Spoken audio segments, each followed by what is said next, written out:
ሰላም ጤና ይስጥልኝ። እንኳን ወደ ቻናሌ ስለመጣችሁ። ስሜ ወጋታ ይባላል። ልጆቻችን መጓዝ መዝናናትና ወደ አዳዲስ ቦታዎችን ማየት እንወዳለን። ነገር ግን ጉዞ ሀብታም ብቻ ነው። ፕሮሰሱን በጣም አድካሚ ነው ብለን እናስባለን። በተለይ በዚህ በ2026 ዓለም በቴክኖሎጂ የተቀየረችበት ባለችው ወቅት የጉዞ ዝግጅታችንም አብሮ መዘመን ጀምረዋል። ስለዚህ ዛሬ በክፍል አንድ ቪዲዮ ይዤላችሁ መጣሁ። በ2026 ለመጓዝ የሚያስፈልጉ አራት መሰረታዊ ነጥቦች አሳያችኋለሁ። እስከዛ አብራችሁን ቆዩ። አንደኛ ነጥብ ዲጂታል ዝግጅት ነው። ዲጂታል ዝግጅት በ2026 ጉዞ በወረቀት ሳይሆን በስልካችን ነው። አብዛኛው ሀገራት የተለያዩ ሀገራቶች ደግሞ የቪዛ ምዝገባ በኦንላይን የግድ አድርጎታል። ስለዚህ ከመነሳታችሁ በፊት የፓስፖርታችሁ ፎቶኮፒ በስልካችሁ መያዝ እናም የጉግል አፖችን መጫን እንደ ጉግል ማፕስ ያሉ ማለት ነው። ሌላኛው ደግሞ የኢንተርኔትና ዋይፋይ በዚህ አካባቢ ያለ ወይም የለም የሚል ማረጋገጥ ነው። አሁን ደግሞ ወደ ሁለተኛው ነጥብ አልፈናል። ሁለተኛው ነጥብ ደግሞ የሚለው በጀት ቁጠባ።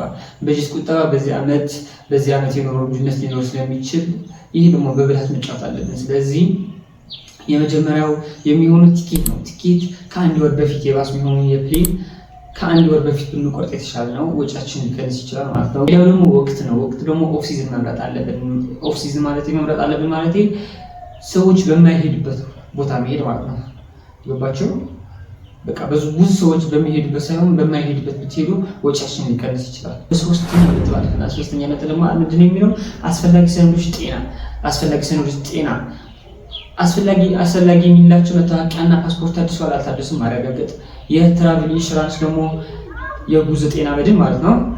ስልክ መያዝ አስፈላጊ ነው። ምክንያቱም በትራቭል ላይ ከተማማችሁ አጋጣሚ ከተጎዳችሁ ምናምን ህይወታችሁ በወጪ ሊድን ይችላል ማለት ነው። ወደ አራተኛው የሚለው የቦታው ደህንነትና ባህል።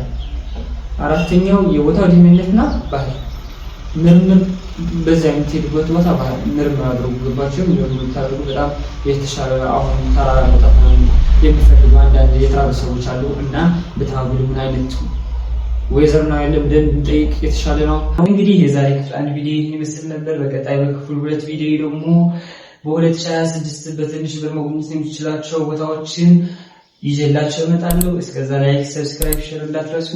አብራችሁን ስለቆያችሁ አመሰግናለሁ። ይመቻችሁ።